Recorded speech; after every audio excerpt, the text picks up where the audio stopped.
안녕하십니까. 자, 이번 강의는 420페이지 16번입니다. 맞는 걸 찾네요.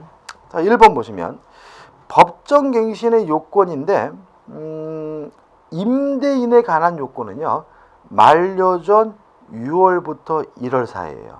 따라서 임대인이 임대기간 만료 6개월 전에 갱신 거절의 통지를 하지 아니한 때는 존속기간에 정형하며 임대차를 한 것으로 본다. 두 가지 틀렸는데 그냥 만료 전 6개월이 아니라 만료 전 6개월부터 1월 사이에 갱시 거절의 통지를 해야 되고요. 존속기간은 정함이 없는 것이 아니라 또다시 2년이 됩니다. 2번 미등기 전수에 당연히 주택임대차보호법 적용이 되고요. 3번 일시 사용을 위한 임대차, 펜션이나 숙박시설에 숙박한 경우에는 주택임대차보호법 적용되지 않고요. 4번이 답이죠. 자, 주거용 건물의 일부가 비주거용으로 쓰고 있는 경우에도 주택임대차보호법에 당연히 뭐죠? 적용이 되기 때문에 답은 뭐죠? 4번이 답이 되고요. 물론 전체가 아니라 일부에 대한 건물의 경우에도 일부에 대한 임대차도 당연히 주택임대차보호법 적용이 되겠죠. 그 다음 5번은 X죠. 증액 청구의 경우에는 10분의 1이 아니라 20분의 1을 초과하지 못합니다. 답은 4번이죠. 자, 17번 문제입니다. 틀리게 설명한 거 틀린 거 2번이 답입니다. 증액 청구는 10분의 1이 아니라 20분의 1을 초과하지 못하죠. 그 다음 18번 주택임대차보호법상 민법 규정을 준용하지 않는 것은 자, 일단 2번 동시이행 항변권 인정이 돼요. 3번 제한 물건이 있는 경우에 매도인의 담보 책임도 물론 뭐죠? 인정이 됩니다. 그 다음에 경매가 됐을 때 매도인의 담보 책임도 물론 뭐죠? 인정이 되고 그 다음에 5번 제한 물건이 설정되어 있는 경우에 손해배상 청구권과 제척기간도 인정이 됩니다. 다만 매도인의 하자 담보책이 뭐냐면 물건에 하자가 있는 경우거든요. 요거 경우에는 적용되지 않기 때문에 답은 뭐죠? 1번이 되고요. 좀 기억해 두시기 바라고요. 19번입니다. 틀린 걸 찾는데 4번을 보시면 임차인이 3개 차임액에 달하도록 차임을 연체한 경우에는 계약갱신이 인정되지 아니한다. X고요. 3기가 아니라 2기겠죠. 주택임대차는 3기가 아니라 2기입니다. 왜냐하면 민법의 임대차 규정이 준용되기 때문에 그래요. 답은 4번이죠. 자, 넘기시면 이제 20번 문제가 나오죠. 일단 3번을 보시면 매도인으로부터 매매계약의 해제 조건부로 임대 권한을 부여받은 매수인이에요. 자, 이건 어떤 문제냐면은 해제가 됐을 때 주택임차인이 제3자로서 보호받을 수 있느냐, 이 문제인 건데 이렇게 따집니다. 만약에 매수인이 자기 앞으로 등기까지 한 후에 팔아먹었다면, 임대차 계약을 했다면 그때는 주택임차인도 제3자로서 보호받을 수가 있어요. 그렇지만 등기는 하지 않고 단순히 3번에 나와 있는 것처럼 임대 권한만을 부여받은 사람으로부터 임대한 경우에 주택임차인은 보호받지 못하게 됨을 주의하시기 바라고요. 따라서 이 지문에서 매수인이다, 해제다 이런 말이 나오면 등기를 했는지 안 했는지를 좀 구별하시면서 지문을 봐야 돼요. 일단 3번 이게 지금까지 뭘 안 했죠? 등기를 안 했죠. 따라서 이 사람으로부터 임대한 사람은 대항 요건을 갖췄다 하더라도 해제로서 뭐 받지 못해요? 보호받지 못합니다. 따라서 부여받은 매수인이 주택을 임대한 후 위의 매매계약이 해제된 경우에도 임차인이 그 주택에 입주하고 주민등록을 마친 경우에는 매도인의 명도 청구에 대항할 수 있다는 지문은 뭐죠? X가 되는 거죠. 그래서 답은 뭐죠? 3번이 되는 거죠. 그 다음에 이제 우측에 21번입니다. 옳지 않는 것을 찾는데 5번이 답이고요. 설명드릴 것도 없네, 그죠? 그 다음에 22번입니다. 자, 주민등록이 유효한 공시방법으로서 보기 어려운 곳을 찾네요, 그죠? 자, 1번 보시면 다가구형 단독주택, 다가구주택이에요. 그럼 뭐만 정확하면 돼요? 집업만 기재만 되면 되고 호수는 기재할 필요가 없으니까 1번은 유효하고요. 2번 또 마찬가지로 집업만 정확하면 되고 호수는 의미가 없으니까 2번도 뭐죠? 대항력이 있는 거죠. 그 다음에 3번도 마찬가지예요. 그 다음에 4번 전출 신고는 260에 4번입니다. 3으로 하였으나 전입 신고를 착오로 206에 3으로 하고까지 일단 끊어볼게요. 자, 우리가 대항력이 발생하려면 정확해야 돼요. 뭐가 정확해야 되냐면 전입 신고가 정확해야 됩니다. 따라서 전입 신고가 정확하다면 주민등록부에 잘못 기재됐더라도 대항력이 생기고요. 전입 신고가 정확하다면 전출 신고가 잘못됐더라도 대항력이 생기거든요. 근데 이 경우에는 뭐가 잘못된 거죠? 전입 신고가 잘못된 거기 때문에 대항력이 발생할 수가 없습니다. 따라 답은 뭐죠? 4번이 되는 거죠. 5번 임차인의 주민등록뿐만 아니라 가족의 주민등록만으로도 대항력이 발생합니다. 답은 4번이죠.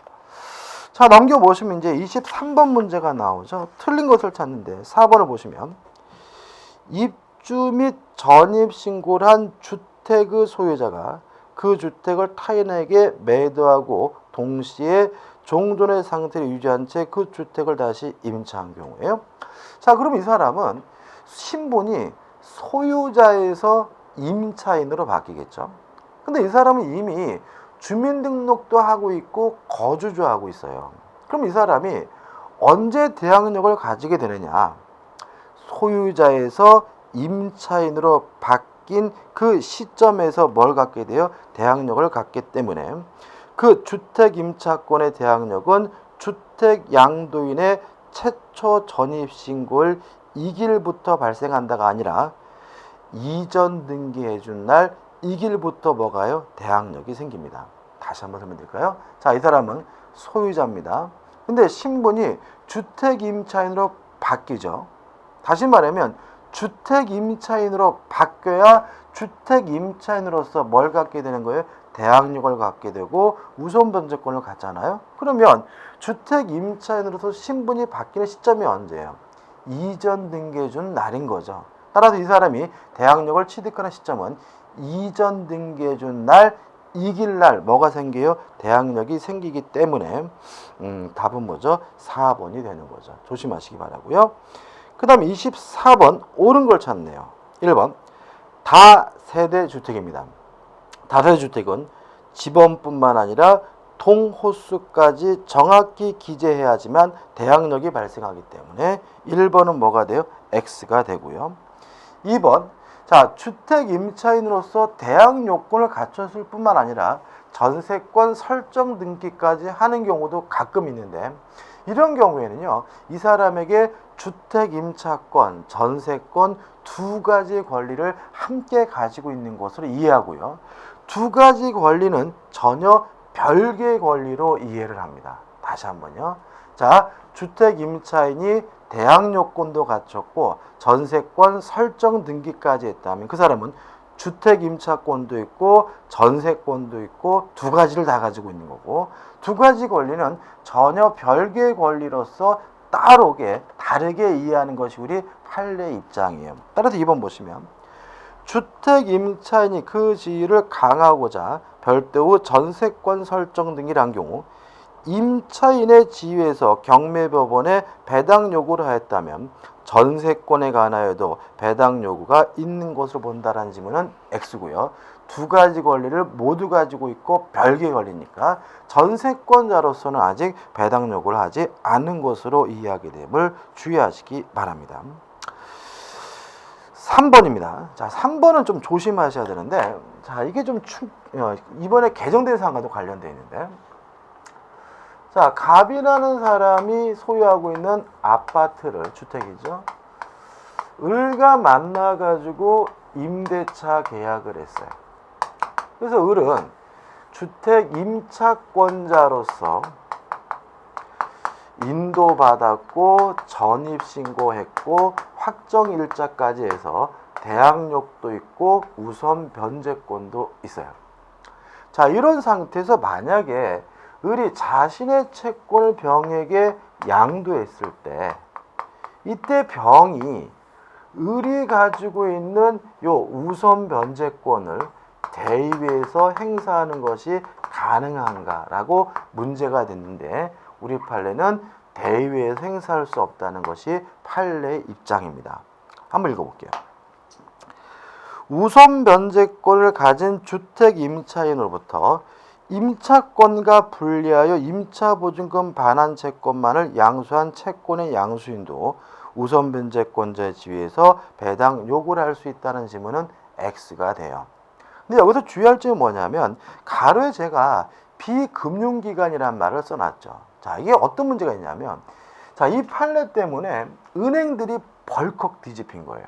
자, 우리는 지금 과거와 달리 현재는 요 임차 보증금을 담보로 해서 대출을 많이 받고 있잖아요. 은행에서. 그죠? 보증금 담보 대출이죠.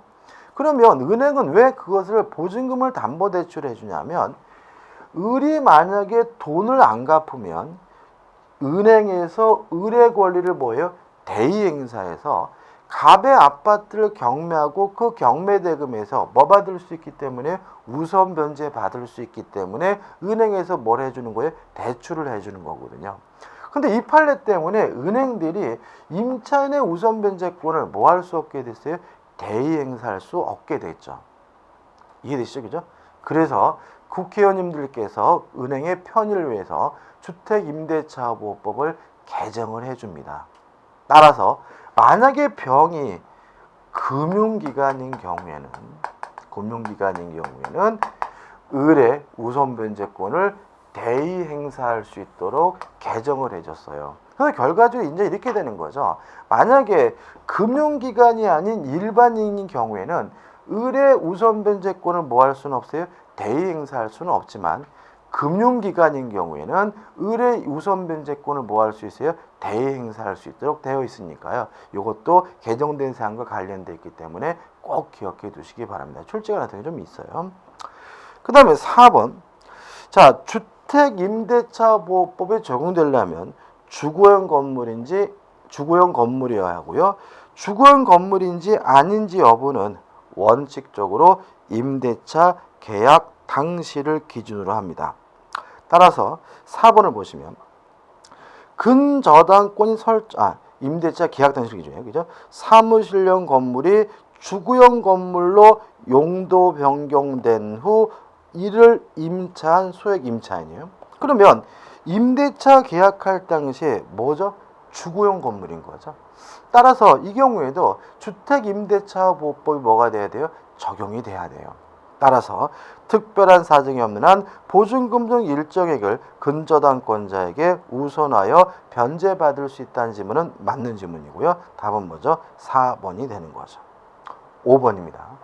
자, 주민등록을 하려면 뭘 하면 돼요? 전입신고를 하면 돼요. 다시 말하면 전입신고만 이루어졌다면 주민등록부에 기재가 안 됐더라도 대항력이 생기거든요. 그럼 전입신고라는 것이 뭐냐? 행정관청이 그 신고를 받은 것을 의미합니다. 수리한 것을 의미해요. 따라서 만약에 나름대로 전입신고를 했다고 생각했지만 행정관청에서 수리하지 않았다면 전입신고하지 않은 것이기 때문에 대항력이 인정되지 않습니다. 따라서 5번. 주택임차권의 대항력의 요건인 주민등록의 신고를 행정청이 수리하기 전이라도 행정청에 도달함으로써 바로 신고로서 효력이 발생한다는 지문은 X가 되는 거죠. 25번입니다. 임차권 등기 명령제도에 대한 틀린 지문을 찾으라고 하는데 2번이 답이죠. 임차인의 보증금 반환 채권을 양수한 누군요? 금융기관 등은 임차인을 대의하여 임차권 등기 명령을 신청할 수 없다가 아니라 있다고요. 또 우선 변제권도 금융기관은 뭐 할 수 있어요? 대의해서 행사할 수 있다는 거 꼭 기억해 두시기 바라고요. 다만 요 금융기관이 못하는 것은 뭐냐면 임대차 계약을 해지할 수는 없다는 거 좀 기억해 두시기 바랍니다. 다시 한번요. 금융기관이라면 우선 변제권을 뭐 할 수 있어요? 대의 행사할 수 있고요. 임차권 등기 명령도 대의해서 신청할 수 있지만 임대차 계약을 금융기관이 임의적으로 뭐 할 수는 없어요? 해지할 수 없다는 것까지 꼭 기억해 두시기 바랍니다. 26번입니다. 틀린 것을 찾는데 넘겨보시면 2번이 뭐죠? 답이네요. 그죠? 반복 중이니까 한번 꼭 보시기 바라고요. 그 다음에 27번입니다. 틀린 것을 찾는데 5번을 보시면 임차권 등기 명령의 신청 및 그에 따른 임차권 등기에 관련된 소요된 비용은 누가 부담합니까? 임대인이 부담하니까 임대인에게 청구할 수 없다. X가 되는 거죠. 28번도 반복적입니다. 답은 뭐죠? 3번이니까 한번 풀어보시기 바라고 29번도 반복적이네요. 한번 읽어보시기 바랍니다. 자, 넘겨보시면 이제 심화 사례 문제에서 사례 문제가 나옵니다. 자, 1번 같은 문제는 심화 사례 문제 1번 같은 문제는 정확하게 이해하실 필요가 있어요. 자, 문제를 푸는 요령은 이겁니다. 자, 경매가 됐을 때 첫째 용익권이 소멸되는지 안 되는지 여부는 최우선순위 저당권과 비교해서 판단한다는 점하고요. 배당순위는 등기된 권리라면 등기된 시점을 기준으로 하고요. 확정일자부 임차권은 확정일자일을 기준으로 해서 배당순위가 결정된다는 거 이 두 가지입니다. 자, 1번 문제를 보시면 문제 굉장히 복잡하죠. 이거는 순서가 중요한 거니까 이런 문제가 나오면 옆에다가 메모를 하셔야 돼요. 보세요. 갑을 채권자로 하는 소액의 저당권이 설정된 을의 아파트에 병이 임대기간을 2년으로 임차해 거주하고 있는 중에 자 그러면 순서가 맨 처음 갑 앞으로 저당권이 설정이 되어 있고요. 그 다음에는 을이 뭘 취득한 거죠? 주택 임차권을 취득했다는 걸 알 수가 있죠. 계속 보시면 을이 다시 정으로부터 금전을 차용하고 저당권을 설정하여 주었다. 그리고 나서 세 번째로 정 앞으로 뭐가 설정된 거죠? 저당권이 설정이 되어 있는 거죠. 아, 죄송합니다. 요 을이 아니라 뭐죠? 병이네요. 임대인이 누구죠? 을이죠. 그래서 보시면 병이 아파트에 이사 오면서 즉시 전입신고를 하였으나 확정일자인은 정의 저당권 설정 등기 우려 받았다. 그러면 병은 인도받았고 주민등록 전입신고는 했지만 확정일자는 저당권이 설정된 후에 확정일자를 받았다. 이렇게 되는 거죠. 자, 옳지 않는 걸 찾습니다. 자, 여기서 우리가 먼저 보시면 자, 경매가 되면 첫째, 모든 저당권은 무조건 소멸되기 때문에 갑소멸하고 정소멸하고요. 요 주택 임차권은 최우선순위 저당권보다 늦기 때문에 누가 경매를 신청했든지 간에 주택 임차권은 무조건 뭐가 돼야 돼요? 소멸이 돼야 되고요. 소멸돼야 되겠죠? 다 소멸되고. 다만 배당 순위는 갑이 1순위고 정이 2순위고 병이 뭐죠? 3순위입니다. 왜냐하면 배당 순위는 무엇을 가지고요? 확정일자일을 기준으로 해서 결정이 되기 때문에요. 따라서 3번 보시면 정의 저당권 실행으로 경락된 경우 병이 그 경락대금에 대하여 해서 보증금에 관하여 전압 변제받지 못한 때에는 그 잔액을 위해 경락인에 대하여 임차권을 대항할 수 있다는 질문은 X가 됩니다. 왜냐하면 최우선순위 저당권보다 늦기 때문에 무조건 뭐가 돼야 돼요? 소멸되어야 될 주택 임차권입니다. 이거 정확하게 확실하게 이해해 주셨으면 좋겠어요. 2번 문제도 같은 취지입니다. 똑같은 취지고요. 보시면 갑은 을을 채권자는 소액의 저당권이 설정된 무의 아파트를 3년 기한을 임차해 거주하고 있는 중에 무가 다시 병으로부터 금전을 대출받아 저당권을 해줬다. 그죠? 그러면 뭐가 달라졌냐면 요 맨 앞에 있는 저당권이 을이고요. 주택 임차권이 뭐죠? 갑이고 후순위 저당권자가 뭐죠? 병이고 이렇게 되는 거예요. 요것만 달라진 거거든요. 그럼 결과적으로 자, 경매가 되면 주택 임차권 무조건 뭐가 돼요? 소멸되고 배당 순위는 을이 1순위, 병이 2순위, 갑이 뭐죠? 3순위가 됩니다. 따라서 옳지 않은 것만 보면은 3번을 보시면 병의 저당권 실행 후에 경락대금에서 갑이 보증금에 관하여 배당받지 못한 때에는 경락인에 대해 임차권으로 대항할 수 있다는 질문은 X고요. 이 두 문제 다 뭐냐면 기출문제거든요. 대단히 유사하죠. 그죠? 왜 이렇게 반복적으로 출제되는 거죠? 이 문제가 굉장히 전형적이고 중요한 문제이기 때문에 반복적으로 출제되니까 정확하게 이해해 주셨으면 좋겠습니다. 자, 3번 문제입니다. 자, 주민등록을 마친 때가 뭐냐? 그죠? 자, 기억.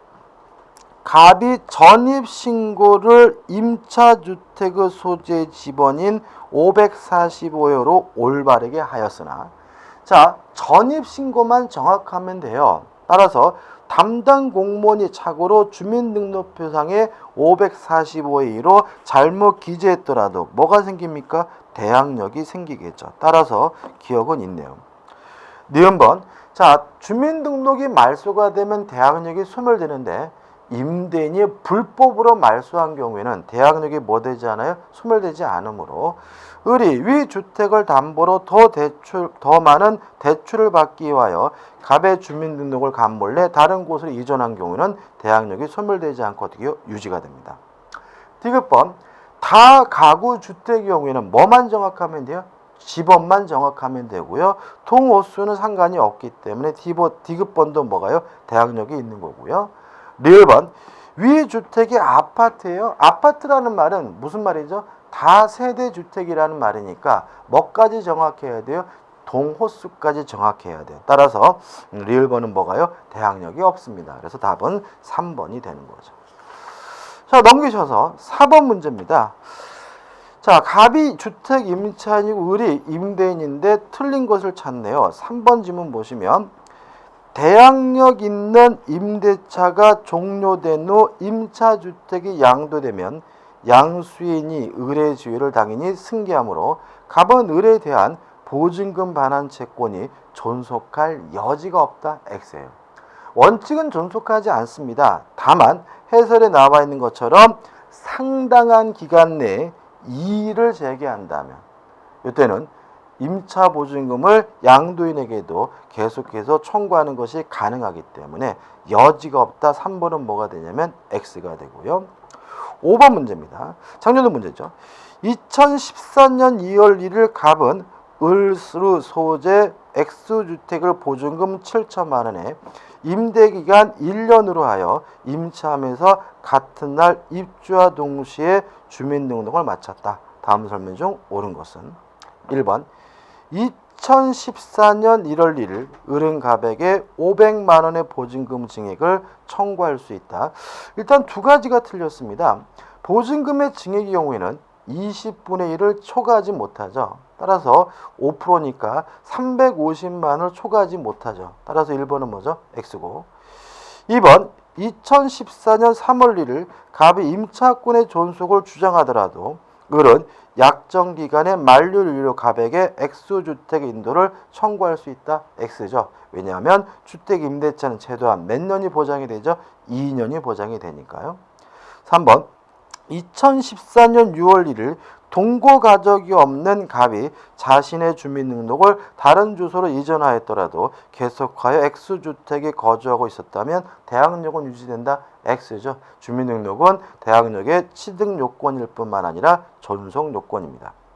4번 2012년 12월 1일 을의 병에게 X주택에 대하여 근저당권을 설정해 주었다면 그러면 요 병의 근저당권이 갑의 주택 임차권보다 빠르죠. 그죠? 따라서 갑은 3,500만 원 한도에서 병보다 우선 변제받을 수 있다. 빠르고요. 무조건 소멸돼야 되고요. 뭐도 아니에요. 소액 임차보증금에 해당하더라도 현재 얼마까지 받습니까? 3,200만 원까지니까 4번도 뭐죠? X죠. 5번 2014년 7월 1일 을이 정에게 X주택을 양도한 후 임대차 기간이 만료된 경우 특별한 사정이 없는 한 갑은 정에 대하여만 보증금 반환을 청구할 수 있다. 맞아요. 특별한 사정이 없는 한 원칙적으로 누가요? 양수인이 보증금 반환을 청구하는 거고요. 이게 싫으면 상당한 기간 내에 이의를 제기한다면 양도인에게도 보증금 반환을 청구하는 것이 가능합니다. 답은 뭐죠? 5번이죠. 자, 상가건물 임대차 보호법입니다. 일단 이 상가건물 임대차 보호법에 대해서는 개정된 사항이 있기 때문에 5월 13일 날 개정이 됐죠. 그 부분이 굉장히 뭐죠? 중요하고요. 그래서 요 강의를 듣고 이제 저희가 그 개정된 사항도 이 문제 강의에다가 이제 같이 놓을 겁니다. 그죠? 그래서 여러분들이 지금은 현재 기본서 강의에 제가 개정된 사항을 정리해 놓은 곳이 있는데 그게 또 어디에요? 문제집 강의에도 이제 연결될 테니까 요거 듣고 끝내시면 안 되고 개정된 사항까지 공부를 하셔야 돼요. 왜냐하면 상가 건물 임대차 보호법이 5월 13일 개정됐다는 말은 실제로는 여기 나와 있는 것보다는 개정된 사항에서 문제가 출제될 가능성이 많다는 얘기니까요. 좀 주의하시기 바라고 개정된 사항 확실하게 숙지하셔야 됩니다. 일단 이번에 개정된 사항은 뭐를 바꾸기보다는 권리금에 관한 부분을 추가했기 때문에 교재 내용 자체가 뭐 개정됐다 그래서 틀리고 달라지고 그런 것들은 많지 않습니다. 일단 달라지는 게 뭐냐면 이번 보증금의 한도가 나와 있는데, 자, 일단 서울특별시를 기준으로 해서 환산보증금이 4억을 초과하게 되면 상가 건물 임대차 보호법이 아니라 민법이 적용돼요. 따라서 그 경우에는 등기하지 않으면 대항력이 없었는데 이제는 개정을 통해서 등기하지 않아도 그 4억을 초과하는 상가 건물 임대차의 경우에도 임도받고 사업자 등록을 신청하면 이길 날 뭐가 생겨요? 대항력이 생기고요. 그러면 이러한 대항력이 인정되는 것은 모든 상가 건물 임대차가 다 그러느냐? 그건 아니다. 5월 13일 이후에 재계약하거나 신규 계약한 경우에만 대항력을 인정해 준다는 거 꼭 기억해 두시기 바랍니다. 다시 한번요. 자, 환산보증금이 4억을 초과하면 상가 건물 임대차 보호법이 아니라 민법이 적용이 되는데 5월 13일 개정을 통해서 대항력 부분은 인도받고 사업자 등록을 신청하면 4억을 초과하는 상가 건물 임대차에도 대항력을 인정해 줍니다. 다만 기존의 상가 건물 임대차에는 적용해 주지 않고요. 5월 13일 이후에 계약하거나 재계약한 경우에만 대항력을 인정해 준다는 것까지 꼭 기억해 주셔야 돼요. 이거는 100% 나올 겁니다. 그죠? 그 다음에 넘겨보시면 대항력의 취득 요건, 인도받고 사업자 등록을 신청하면 대항력을 갖는다. 3절 등록사항 등을 열람 및 제공받는 데 큰 의미 없고 보증금이 완수해가지고 확정일자까지 갖추면 우선 변제권이 있어요. 이것도 주의할 점이 있는데 그럼 만약에 4억을 초과하는 상가 건물 임차인이 인도받고 사업자 등록하고 확정일자까지 하면 우선 변제권이 인정되느냐? 그건 인정이 안 되는 거예요.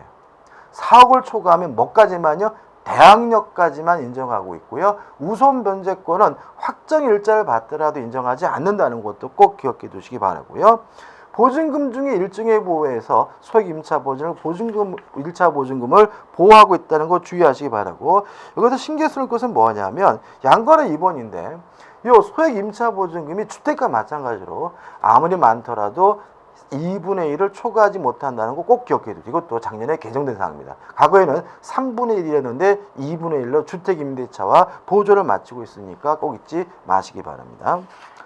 그 다음에 임차권 등기 명령제도 인정이 되고요. 존속기간에서 최단기간 1년을 보장하고요. 5년을 넘지 않는 범위 내에서 계약갱신을 요구할 수가 있고요. 이러한 계약갱신 요구에 대해서 임대인이 거부할 수 없지만 우측에 8가지 사유가 있으면 임대인은 계약갱신 요구에 대해서 뭐 할 수 있냐면 거부하는 것이 가능하고요. 이 8가지 사유는 정확하게 좀 기억해 두셔야 되고요. 특히 1번 중요하고요. 그 다음에 3번 중요하고 그 다음에 5번도 중요하죠. 고의 또는 중대한 과실. 그 다음에 7번이 대단히 중요합니다. 그래서 만약에 제가 여러분들이 개정된 사항 외에 또 뭐가 출제될 겁니다 라고 여쭤본다면 요 갱신 요구에 대한 거부할 수 있는 사항 해가지고 3번과 7번이 중요하니까 이거 확실하게 숙지하시기 바랍니다. 그 다음에 이 계약갱신 요건은 아무리 그래도 5년을 넘지 못하고요. 그 다음에 주의하실 것은 이것도 사액 환산보증금이 4억을 초과하는 경우에도 인정되고 있음을 주의하시기 바랍니다. 그러면 환산보증금이 4억을 초과하는 경우에 두 가지가 인정이 되는 거예요. 첫째, 대항력 인정되고요. 두 번째, 5년을 넘지 않는 범위 내에서 계약갱신 요건이 인정된다는 거 기억해 두시기 바랍니다. 그 다음에 법정갱신 제도가 인정이 되는데 법정갱신되면 몇 년이 또다시 보장이 되냐면 1년이 보장이 되고요.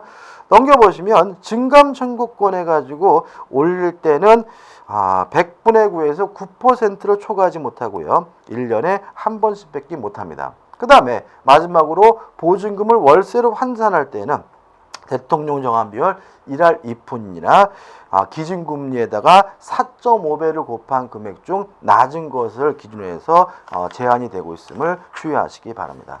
자, 문제 좀 풀어볼게요. 1번 틀린 것을 찾는데 일단 최단 기간은 상가는 몇 년이 보장되냐면 몇 년이 보장이 되냐면 1년이 보장이 되고요. 따라서 3번을 보시면 존속 기간은 그 정함이 없거나 2년 미만으로 기간을 정한 때는 A, B 모두 임대차 기간을 2년으로 본다는 지문은 X고요. 그 다음에 4번을 보시면 증액의 경우에는 보증금, 주택의 경우에는 20분의 1을 초과하지 못하고 상가의 경우에는 100분의 9를 초과하지 못하니까 100분의 12 금액을 초과하지 못한다는 지문은 뭐죠? X죠. 그래서 요 1번 문제도 죄송하지만 답이 복수 정답이네요. 답이 3번과 4번 두 개가 답입니다. 죄송합니다. 그죠? 지금 문제 정답에는 몇 번만요? 4번만 되어 있지만 모두 답입니까? 3번도 답입니다. 그래서 상가는 최단 기간이 1년이 보장이 되고요. 그다음에 증액의 경우에는 100분의 1을 초과하지 못함으로 3번, 4번 두 개가 답입니다. 죄송합니다. 그 다음에 2번 문제 틀린 것을 찾는데 5번을 보시면 자, 소액 임차보증금은 건물가액에 아무리 많더라도 몇 분의 몇을 초과하지 못하냐면 2분의 1을 초과하지 못하기 때문에 3분의 1을 범위에서 우선 변제 받을 수 있다는 5번 지문은 뭐죠? X고요. 3번이 1이 아니라 뭘요? 2분의 1로 바꿔줘야 합니다. 그 다음 3번 문제 보시면 중요한 문제인데 별표하시고 꼭 기억해 두셔야 되는데 자, 계약갱신 요구를 거절할 수 있는 경우가 아닌 것은 기억은 2기가 아니라 3기로 바뀌어야 돼요. 그 다음에 니은번 보시면 상당한 보상을 제공하겠다는 이유로 계약갱신 요구에 대해 거절하려면 뭐가 필요하냐면 합의가 필요합니다. 따라서 임차인이 이를 다툰다, 합의를 안 했다면 계약갱신 요구에 대해서 거부할 수가 없고요. 그 다음 리을번은 임차인 건물의 전부 또는 일부를 고의 또는 과실이 아니라 고의 또는 중과실로 파손한 경우이기 때문에 답은 뭐죠? 3번이 되고 요 기억, 니은, 리을 다 잘 내는 부분이니까 맞는 것과 틀린 것도 정확하게 기억해 두시기 바랍니다. 답은 3번이네요. 자, 4번 문제입니다. 3번이 답이죠. 다시 말씀드리지만 사실은 관계에 있는 배우자가 임차권을 승계받는 제도는 주택 임대차에만 있습니다. 상가 건물에는 없으니까 주의하시기 바라고요. 답은 그래서 뭐죠? 3번이 되네요. 그 다음에 5번 문제 보시면은 5번이 답이죠. 동법은 사업자 등록의 대상이 되는 모든 상가 건물 임대차에 대하여 적용된다. X. 환산보증금이 서울을 기준으로 하면 4억을 초과하는 경우에는 원칙적으로 상가 건물 임대차 보호법이 아니라 민법이 적용돼야 됩니다. 자, 넘기시면 6번 문제가 나오죠. 틀린 것을 찾는데 일단 최단 기간은 1년이 보장이 돼요. 보장되는 것이지 임차인에게 1년 동안 있으라는 것은 아니기 때문에 답은 뭐죠? 1번이 되고요. 특별한 문제는 아니죠. 그 다음에 7번 문제 계약갱신 요구에 대해서 거절할 수 있는 거 3번이 답이죠.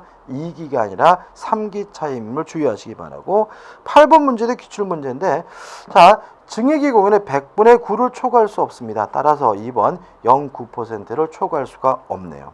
그 다음에 9번 문제 가지고 3번 보시면 임차인의 계약갱신 요구권은 임대차 기간을 포함한 전체 임대차 기간이 5년을 초과하지 않는 범위 내에서만 행사할 수 있다. 이게 맞는 지문이고 답이에요. 다른 건 다 틀렸죠. 그죠? 1번 계약갱신 요구권은 언제 행사하는 거냐면요. 만료전 6월부터 1월 사이에 하는 겁니다. 그래서 1번은 뭐죠? X고.